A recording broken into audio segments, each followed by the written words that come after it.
Muling nagpakasal ang celebrity couple na sina John Platt at Isabel Oli bilang bahagi ng kanilang 10th wedding anniversary celebration.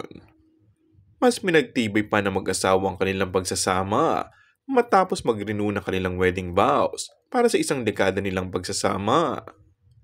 Makikita sa Instagram page ng Nice Print Photography ang mga litrato na sa muli nilang pagpapakasal na ginanap sa pagmamayari nilang Naomi Sanctuary Resort sa Balete, Batangas. Spotted ang ilang mga celebrity at malalapit na kaibigan ng dalawa. Agos pansin din ang real-life couple na sina Coco Martin at Julia Montes. Bridesmaid look nga sa kanyang pink outfit dress ang aktres at kitang-kitang blooming at masayang-masaya ito ngayon. Hoping naman ng mga fans na sana daw ay sa susunod ay kasal naman ni Coco at Julia ang makikita nila o baka naman renewal na din dagdag pa ng netizens. Matagal na ngang napapabulit ang ikinasal na ang dalawa, ngunit wala namang pagtanggi o pag-amin sa tuwing tinatanong ito sa mga interviews nila.